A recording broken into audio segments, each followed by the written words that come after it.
अपने पिताजी के पॉकेट से चोरी करता है और बाद में जाके क्रिमिनल बनता है, बहुत बड़ा मतलब आतंकवादी भी हो जाता है। उसी तरह हम लोग के समाज में असामाजिक तत्व 35 इंची का 36 इंची का सीना बताने लगते हैं।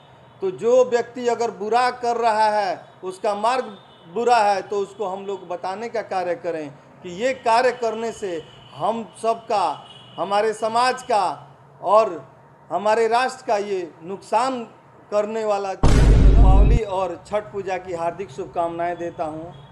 माता लक्ष्मी सौभाग्य की देवी हैं, धन की देवी हैं। माँ सभी अपने भक्तों को, अपने पुत्रों को सौभाग्य, धन और ज्ञान गवाह है। जैसे महाराणा प्रताप को हराने के लिए क्या किया गया था, बाबर को लाने के लिए क्या किया गया था, तो हमारे अपने ही लोग, हमारे अपने प्रेम का, भाईचारे का। दिवाली का शुभ मुहूर्त चल रहा है। आने वाला हिंदुओं का आस्था का त्यौहार छठ माना जाता है। क्या कुछ देशवासियों को शुभकामनाएं देंगे? मैं इंजीनियर रमेश कुमार आप सभी के चैनल के माध्यम से आप सभी दर्शकों के दीपावली और छठ पूजा की हार्दिक शुभकामनाएं देता हूं। माता लक्ष्मी सौभाग्य की देवी हैं, धन की देवी हैं। माँ सभी अपने भक्तों को, अपने पुत्रों को सौभाग्य, धन और ज्ञान प्रदान करें। विघ्नहर्ता श्री गणेश जी अच्छे कार्यों में हर व्यक्ति को सफल बनाएं, यही शुभकामनाएं देता हूं। मैं इंजीनियर रमेश कुमार आप सभी देशवासियों से आग्रह करता हूं कि जैसे भगवान श्री राम चंद्र जी इसी दिन अयोध्या वापस आए थे, उस तरह आप सभी हर वर्ग के लोग मिलजुल के भगवान श्री राम का स्वागत किए थे और खुशियों की मिठाइयाँ बांटे थे। उसी तरह आप लोग हर दिन को दीपावली बनाइए।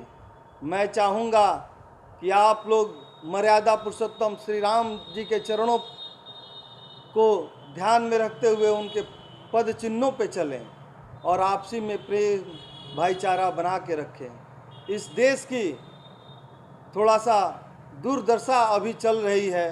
प्रतिदिन हमारा देश कर्जदार होते जा रहा है। क्यों कर्ज में डूबते जा रहे हैं हम लोग, क्यों गरीबी में उलझ रहे हैं, इस बात पे गहन अध्ययन करना आवश्यक है। लालच को त्यागिए। अब हम सबको विश्व गुरु बनना है तो ईमानदारी से हर व्यक्ति को अपना कर्तव्य का निर्वहन करना पड़ेगा। जब तक हम लोग अपने कर्तव्य का निर्वहन नहीं करेंगे और केवल दोषारोपण करते रहेंगे एक दूसरे पे, तब तक हमारा देश विश्व गुरु नहीं बनेगा। हम लोग आर्थिक तंगी से जूझते रहेंगे।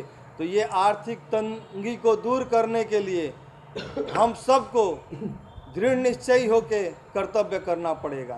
जी, सारे जहाँ से अच्छा हिंदुस्तान हमारा, बहुत बेहतरीन ये लकब नारा है, बेहतरीन एक गीत है।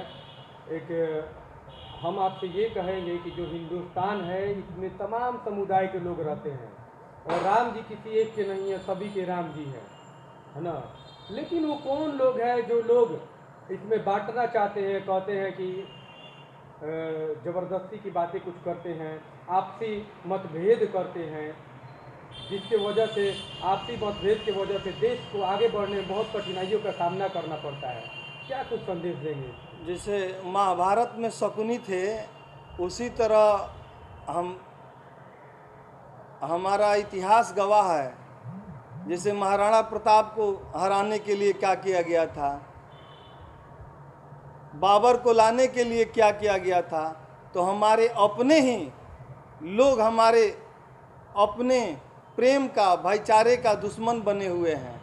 थोड़ी सी स्वार्थ में लोग गलत गलत कार्य कर रहे हैं और आपस में फूट डालो और राज करो की नीति अपना रहे हैं। क्या वजह रहा है कि हमारा देश 1000 सालों से ज़्यादा गुलाम रहा है? ये सब सोचने वाली विषय है। अगर हम लोग नहीं सोचेंगे तो फिर गुलाम बनेंगे, तो ये हम सब की कमियां हैं। हमारे पूर्वज में जो भी लोग रहे हैं और ये फूट डालो राज करो की नीति अपनाए हैं, वो खुद भी राज नहीं किए हैं। गद्दार किसी का सगा नहीं होता है। जैसे आपको चोर होता है तो अपने पिताजी के पॉकेट से चोरी करता है और बाद में जाके क्रिमिनल बनता है, बहुत बड़ा मतलब आतंकवादी भी हो जाता है। उसी तरह हम लोग के समाज में असामाजिक तत्व छोटे छोटे हैं, उन सबको पहचानने की आवश्यकता है। हम लोग को चाहिए कि वैसे असामाजिक तत्वों को मार्ग पे लाया जाए। साम दाम दंड भेद जैसे हो उन लोग को सुधारना पड़ेगा। और ये उत्तरदायित्व तो केवल सरकार की नहीं है, हम सब की है। और मैं ये आप सबसे आग्रह करूँगा कि अगर बुरे व्यक्तियों का हम लोग समर्थन करना छोड़ दे तो वो स्वयं सदमार्ग पे आ जाएगा। लेकिन उस सब में हम लोग भी उतना ही उत्तरदायित्व रखते हैं जितना वो गुनाह करने में रखता है। बुरे व्यक्तियों का हम लोग समर्थन करने लगते हैं, उसके कंधे से कंधे मिला के चलने में अपने गर्व महसूस करने लगते हैं। उसलिए उन लोग का और सीना चौड़ा हो जाता है, 32 इंची का 36 इंची का सीना बताने लगते हैं। तो जो व्यक्ति अगर बुरा कर रहा है, उसका मार्ग बुरा है, तो उसको हम लोग बताने का कार्य करें कि ये कार्य करने से हम सबका, हमारे समाज का और हमारे राष्ट्र का ये नुकसान करने वाला कदम है, इसलिए नहीं उठाना चाहिए। इसलिए मैं सबसे आग्रह करूंगा, निवेदन करूंगा कि आप लोग हमेशा भाईचारा बना के रखने का कार्य कीजिए। फूट डालो राज करो की नीति नहीं हो सकती है। अगर आप फूट डालिएगा तो राज कोई और करेगा। और मैं हमेशा बोलता हूं, आज भी बोलूँगा, कल भी बोलूँगा कि अब कोई जात विशेष इस पे हम सब पे राज नहीं करेगा। अब जिसके पास मनी होगी वही राज करेगा। अब पूंजीपति लोग राज करेंगे और कर ही रहे हैं। देख रहे हैं कितने ज़्यादा उन लोगों का ग्रोथ हो रहा है और दिन प्रतिदिन प्रति व्यक्ति आय घटते जा रहा है।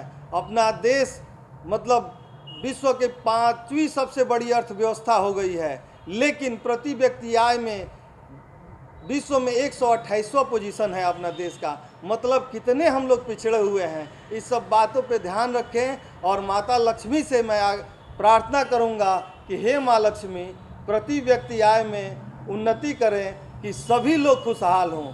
ये नहीं कि लोगों से छीन के और कुछ की तिजोरी भर दीजिए। ऐसा न कीजिए, नहीं तो खुशियाँ चारों तरफ बिखरेगी नहीं, दुख बिखरेगा और खुशियाँ एक जगह एकत्रित होगी। इसलिए हे माँ लक्ष्मी, अच्छे सद्बुद्धि दीजिए इन नेताओं के, इन कार्यकर्ताओं के, इस शासकों प्रशासकों के, कि सही से अपना कर्तव्य निष्ठापूर्वक पूर्ण करें।